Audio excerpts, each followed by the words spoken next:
seja muito bem-vindo. Está começando mais uma edição do Conversa que Rende. Agradecendo demais a você que baixa o nosso podcast, a você que escuta e nos prestigia com a sua audiência. Obrigado demais. Já somos mais de 4.000 downloads e é um prazer imenso trazer informação de qualidade para você fazer investimentos cada vez mais inteligentes.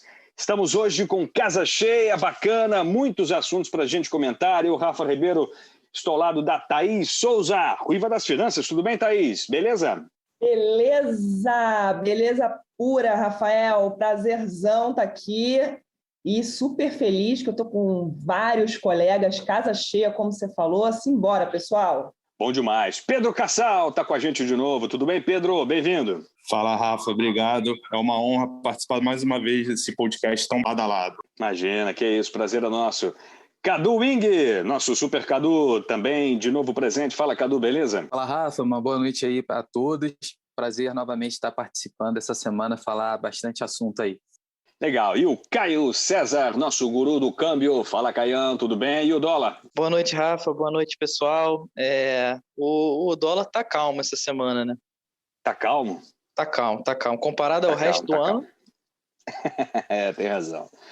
Muito bem. Bom, senhores, tivemos uma semana importante, muitos assuntos internos sendo badalados, né? Sobretudo as questões políticas com a CPI, talvez não influenciando tanto o mercado como esperávamos. Tivemos aí talvez o fim da chuva de dólares se aproximando, algo que ficou no radar dos investidores, acabou marcando a semana aí da renda variável. A inflação nos Estados Unidos está sendo um ponto muito importante de atenção para quem investe. O Bitcoin, por exemplo, sofreu bastante. Quero falar de Bitcoin, quero falar do Bitcoin nessa semana. Muita gente mandando pergunta, muita gente frustrada porque investiu lá em cima e agora caiu mais de 30%. Enfim, muitas coisas importantes para a gente conversar aqui no nosso cenário interno. Minério de ferro, petróleo, acabaram levando as ações da Vale da Petrobras para, digamos assim, passear na montanha-russa, né? Subir e desceram durante boa parte do pregão. E os bancos e os papéis ligados à perspectiva de reabertura acabaram segurando as pontas do Ibovespa, fechou em 0,09, o dólar subiu, enfim. Vamos para o resumo tradicional e super categórico do Cadu Wing. Cadu, como é que você viu essa semana? Uma semana que tivemos poucas notícias, mas muitas coisas importantes do ponto de vista econômico-financeiro acontecendo, né? Exatamente, Rafael. Vou tentar ser breve aqui. Teve bastante coisa que aconteceu ao longo dessa semana. A gente teve uma semana relativamente positiva, falando de Ibovespa, fechando aí com uma alta de 0,58 e no mês acumulando uma alta de 3,11%. Ibovespa fechou hoje a 122 mil pontos e 122.500 e pouquinho. Basicamente, a gente olhando, né, para a semana, segunda-feira, sempre no tradicional relatório Focus, foi a quarta semana consecutiva do PIB sendo revisado para cima, agora projetado em 3,45%.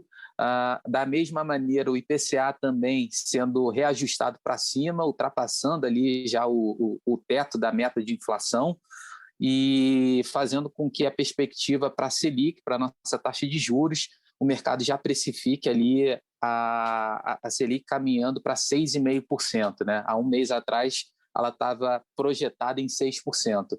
Então, pontos importantes para a gente ter no radar. Isso reflete um pouco da perspectiva da retomada do crescimento, conforme a gente observa o avanço da vacina e a reabertura dos mercados, tanto no cenário internacional como no cenário nacional. A gente viu a Bolsa Brasileira seguindo muito focada, né, muito direcionada com as commodities, né? Então, como cargos-chefes ali mexendo mais com a nossa Bolsa, o petróleo e o minério de ferro. Até, acho que quarta-feira, o minério de ferro ele vinha numa alta em sequência e no final da semana isso se reverteu, né? O minério de ferro sofreu uma queda mais significativa, chegou a cair 11%, somando aí quinta e sexta-feira, fazendo com que o nosso mercado, em alguns momentos, se descolasse do mercado lá fora, quando as commodities estavam em alta, e, ao mesmo tempo, quando o mercado ele veio abaixo, a Bolsa Americana chegou a se recuperar um pouco dentro desse sobe e desce. A gente veio muito colado com esse setor de commodities, né? Isso fez com que a Bolsa Brasileira ficasse ali um pouquinho de lado aí durante a semana, dentro desse sobe e desce, o resultado final acabou sendo uma alta não muito expressiva. Acho que cabe ressaltar, como você já comentou no início, essa preocupação com a retomada, né, e esse aquecimento da economia americana e global e uma provável antecipação da retirada dos estímulos econômicos que vinham sendo, né, ainda continuam sendo implementados para atenuar os efeitos da pandemia. Então, novamente, a gente teve dados que surpreenderam o mercado, né? A inflação no Reino Unido ela veio, avançou 1,5%, na zona do euro também avançou 1,6%. A gente falando de Estados Unidos, continua um aquecimento forte, né? Uma retomada muito grande, isso preocupa o custo de vida no mercado americano, a inflação no mercado americano, por mais que o Fed ele venha pontuando que esse seja um choque pontual, um pouco afetado também pela questão da oferta, né? A gente viu que a pandemia acabou impactando, né, várias cadeias de produção, então com essa retomada do mercado, muitos setores não estão conseguindo dar conta ainda de entregar e conseguir corresponder à oferta junto com a demanda do mercado. Então, isso tem pesado e a preocupação é que esses estímulos eles sejam retirados e toda essa injeção de liquidez que foi dada ao longo dos últimos anos, a gente pode falar assim, porque já era uma coisa que vinha sendo feito lá desde 2008, a pandemia acabou criando um novo ciclo de estímulos. Essa liquidez imensa ela pode acabar secando essa torneirinha e fazer com que boa parte desse dinheiro que migrou para o mercado de renda variável, que migrou para os ativos, né, com maior risco, acabem, né, se direcionando para outros segmentos. Então, isso vai permanecer. Sobretudo com uma perspectiva de juros em ascensão nos Estados Unidos, né? É uma combinação explosiva para a renda variável, né? Exatamente. Hoje teve os dados do PMI de serviços americanos. Exatamente. Ele atingiu 70,1 pontos em abril, acima da expectativa que era em torno de 64. Então, isso mostra... E só para lembrar, acima de 50 é positivo, abaixo de 50 é negativo, ou seja, está super aquecido, né? Exatamente. Esse acho que é o grande ponto. E falando de Brasil, especificamente, acho que segue muito no radar a questão da CPI da Covid e uma certa antecipação aí com as pesquisas eleitorais, tudo isso já começa a entrar no radar a 2022, um ano de eleição que promete ser bastante turbulento e fica sempre aquele receio que o governo ele adote alguma medida um pouco mais populista também, as reformas bem ou mal ficam nessa morosidade, a gente não consegue avançar, se fala, mas em concreto pouca coisa sendo colocada na prática. E quanto mais chega próximo de anos de eleição, menos vontade política fica mais complicado, né? Exatamente. Bacana, legal. O Caio tem uma ótima analogia que eu gosto de tirar onda, dizendo que eu que inventei, mas é brincadeira, com o termômetro, né? A economia é o seguinte, é um termômetro. Se tiver muito fria, menos de 36,5, é péssimo. Se tiver, você está morto. Mas se tiver muito aquecido, também é ruim. É mais ou menos isso, né, Caio? E o dólar, como é que fica nessa história? Bom, o dólar, o Cadu fez um... Aliás, posso pedir a licença poética para usar a sua analogia, não? Pode, ué. Já pedindo e já tirando onda em cima?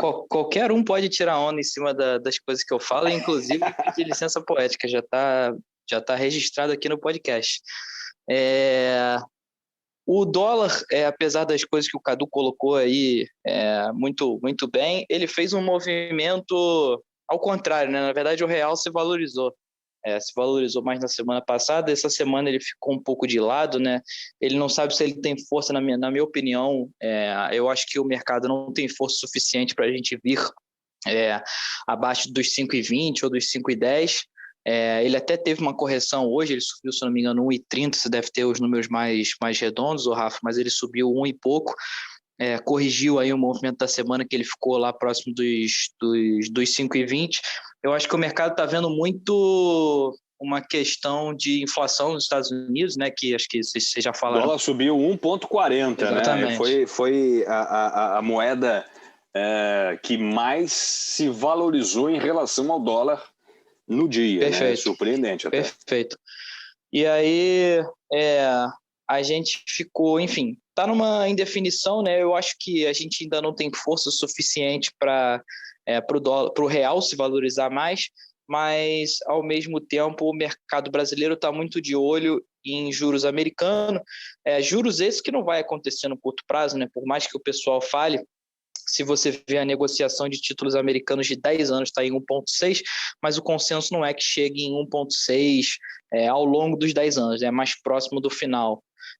Então, assim, tem bastante diferencial de juros a nosso favor, né? Então, isso corrobora para o câmbio fazer esse movimento que ele fez, considerando que lá na frente o movimento possa ser inverso, né? Tem bastante espaço, que é o que eu quis dizer.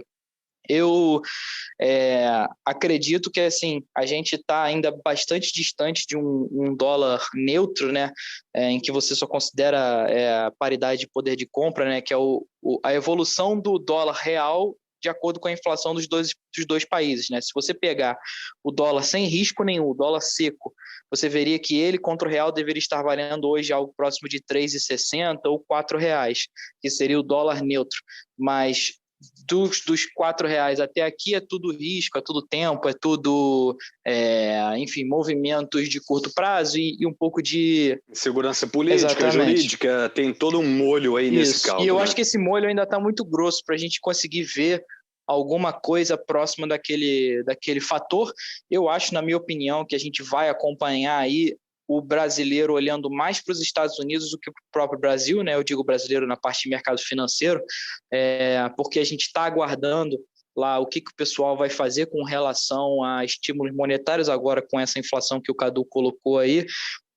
Eu acho que a coisa mais importante que saiu do Fed depois dessa questão de inflação foi a questão do tapering, né? O tapering ele é uma finalização Liga a tecla SAP aí, meu companheiro. Não é bem assim, não. O que é tapering? Vamos lá. Então, tem várias formas de você estimular a economia, né? E o que os bancos centrais vêm fazendo, que é a nova moda, é fazer QE, né? Que é você comprar ativos, né? Você jogar dinheiro no mercado. E o tapering é o contrário, né? É você parar de comprar e fazer a venda desses ativos, na maioria dos casos. E aí, até o momento... O QE seria o Quantitative Easing. Isso, positivo. Desculpa aí. Aquela compra de títulos no mercado, é isso, Exatamente. Né? É você fazer expansão. É a tecla SAP da SAP, hein, Caio? Isso. Perfeito. Você foi muito bem. É você levar dinheiro do governo, ou dinheiro que não existia, entre aspas, na economia, para dentro da economia. O tapering é o contrário, né? E você fazer isso através de compra ou recompra de títulos únicos exclusivamente. O tapering é você parar de comprar, secar a torneira, em uma parte da torneira, né? E você começar a se livrar de a título do seu balanço, né? Porque o Banco Central americano, ele é, com bastantes aspas, como se fosse uma empresa. Ele tem um balanço, esse balanço compra coisas, só que ele é a única empresa que consegue gerar o próprio dinheiro a partir do nada. É a moeda do mundo, Exatamente. Né?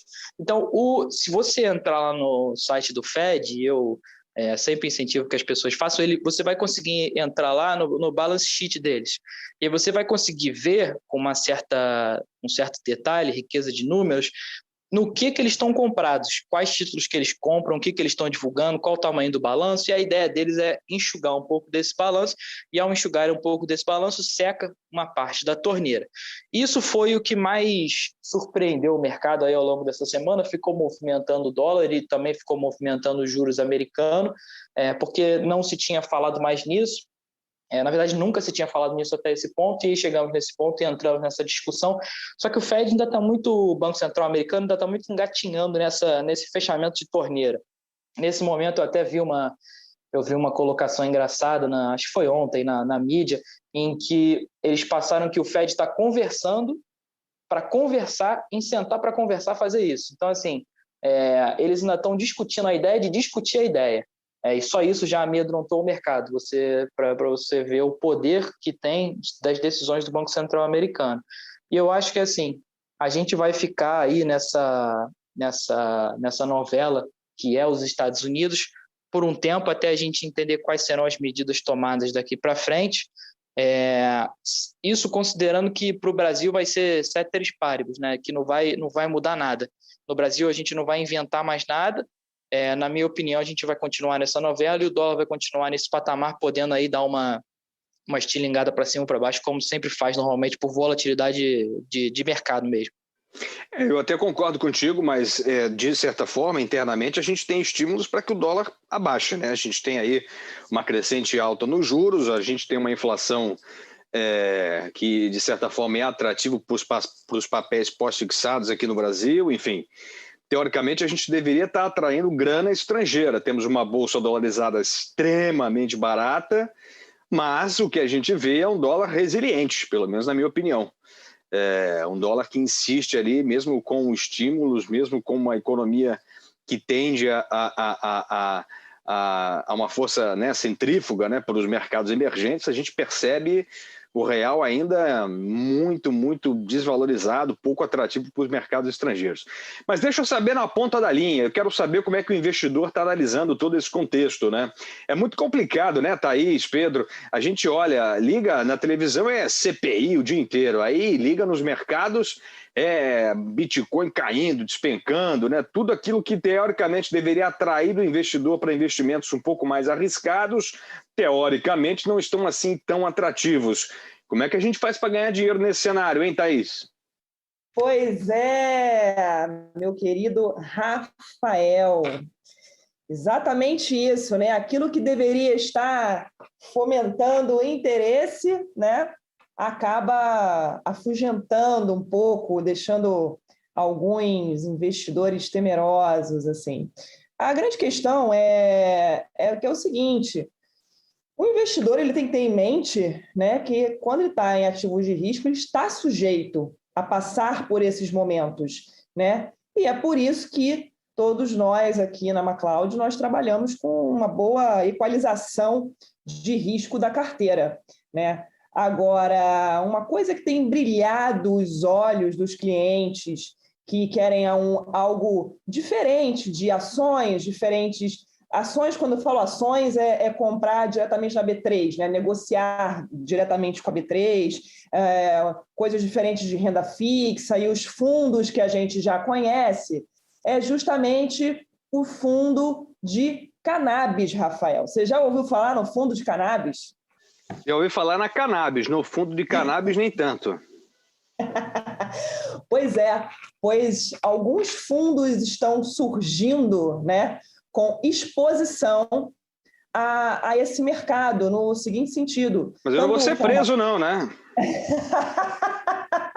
Não vai ser preso, não. Você sabe que hoje eu estava comentando sobre o fundo de cannabis com o Caio, né? E aí o Caio fez uma pergunta que eu achei sensacional. Ele falou assim, poxa, será que dava para a gente receber os rendimentos em produto? Ih, rapaz, abafucado. Aí, Caio, a Thaís está te entregando, né, meu? Eu nunca falei nada disso, hein? Tá negando tudo. Ele conseguiu um habeas corpus, tá achando que tá na CPI. Que isso, Caio, fica tranquilo, estamos entre amigos, não tem problema nenhum. Eu tô brincando.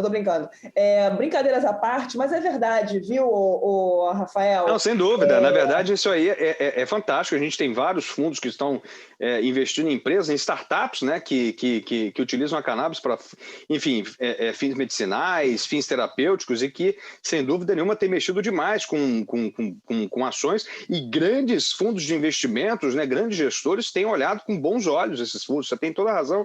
Brincadeiras à parte, né? Claro que a piada pronta é muito sedutora, mas você tem toda a razão. Isso tem realmente chamado muita atenção nos fundos de investimentos alternativos. E você sabe o que é mais interessante? É que até o pequeno investidor ele consegue fazer, né, esse investimento, porque a maioria desses fundos eles trabalham com um valor de entrada muito baixo, de R$500. Então, isso torna muito interessante, muito atrativo, para que mais investidores, mais brasileiros, eles possam diversificar os seus investimentos, né, com pouco dinheiro. E a gente tem fundos aí expostos a cannabis que estão dando uma rentabilidade realmente bem impactante, né? Eu não vou dizer o nome do fundo, mas existem fundos aí que estão acumulando na casa dos 12 meses 155% de rentabilidade. Verdade. É um negócio alucinante, mas, né, sempre com esse alerta, né, de que é aquele pedacinho do dinheiro, aquele percentual pequenininho ali, é só aquela pitada, aquela pimentinha na carteira para justamente fazer essa diversificação aí, mas uma diversificação com consciência. Eu não quero ficar aqui monopolizando a conversa, muito pelo contrário, né? Eu jogo a bola para vocês, mas queria saber do Pedro, do Cadu, do Caio, de você mesmo, Thaís, assim, oportunidades de investimento que a gente acaba tendo que aconselhar para os nossos investidores, né? Que acaba buscando uma alternativa a mais, porque a gente está numa encruzilhada, né? A bolsa andando de lado, flertando ali com 120 mil pontos, bate nos 125 mil, cai para os 118, fica naquela faixa de consolidação. A gente não tem nenhum grande atrativo ainda acontecendo na renda fixa, apesar da alta de juros, né, Pedro? Então, assim, haja criatividade para a gente mostrar bons investimentos para os investidores, né? Como é que você tem conseguido equacionar aí essa situação? Fala, Rafa. Então, eu concordo plenamente com a nossa amiga com relação à diversificação de uma carteira de investimento, onde a gente pode apresentar fundos que estão investindo em cannabis, com exposição cambial. Quem sou eu para falar de câmbio depois do mago dos câmbios, né? Manifestar de forma com excelência. Então, eu acho que o segredo, não existe um investimento perfeito, existe a diversificação, como renda variável, renda fixa, pré-fixada, pós-fixada, essa pimentinha e investimentos que sejam mais alternativos, como cannabis, como criptomoedas, né? Apesar dessa semana ter sido criptomoedas, bem lembrado, ter sido altamente volátil, mas a gente tem que começar a praticar essa educação financeira para que o investidor entenda que não existe, eu vou investir todo o meu patrimônio em determinado segmento. Não. Tem que abrir o leque, enxergar de uma forma ampla e botar para frente, pensar que aquele é um planejamento a longo prazo, não a curto prazo, né? A gente precisa ter a exata noção daquela necessidade do investidor, né, da proteção de patrimônio, do investimento a longo prazo, para poder alocar com os produtos certos, né? Agora, eu penso, Cadu, que o cenário que a gente tem, por exemplo, hoje em dia, ele está muito nebuloso. Eu, sinceramente, não consigo observar o final do ano. Eu não sei. A gente tem, por exemplo, uma alta muito grande do minério de ferro. Mas e se pintar uma terceira onda da Covid, como está começando a pipocar com essa nova cepa indiana? E se por acaso os Estados Unidos aquecerem demais a economia, né, e a inflação galopar mais do que estão prevendo os assessores econômicos do presidente Joe Biden? E se a crise política brasileira explodir de uma maneira ainda mais forte? Eu tenho dificuldades de enxergar o final do ano. Como é que você observa isso? Como é que você tem conseguido aí garimpar boas oportunidades de investimento? Fala, Rafa. É sempre difícil, né? Acho que desde o início do ano ali a gente tem falado para os clientes, né, que o importante nesse período é manter um pouco mais de liquidez nas carteiras para aproveitar eventuais oportunidades que apareçam. Ao mesmo tempo, a gente falou bastante aqui de fundos que têm estratégias que são descorrelacionados com a tendência do mercado, então eu volto a bater nessa tecla, né? O que seria isso, né? Fundos que têm estratégia de long short, estratégia quantitativa, estratégia de arbitragem, são fundos em que a direção do mercado não necessariamente tem um impacto direto na performance do fundo. Eles conseguem entregar resultado. Então vamos lá, Cadu, só para a gente tentar traduzir de uma maneira mais didática. O que é que você quer dizer? São fundos que atuam de maneira mais rápida, observando movimentações curtas do mercado? Seria mais ou menos isso? Tenta traduzir para a gente, por favor. Vamos lá, vou traduzir. Seria exatamente nesse sentido e, ao mesmo tempo, são estratégias que, na verdade, ele vai tentar capturar alguma distorção entre ativos no mercado, que é o que acontece na operação de arbitragem e na operação de long short. Vou dar um exemplo rápido para simplificar. Por exemplo, Petrobras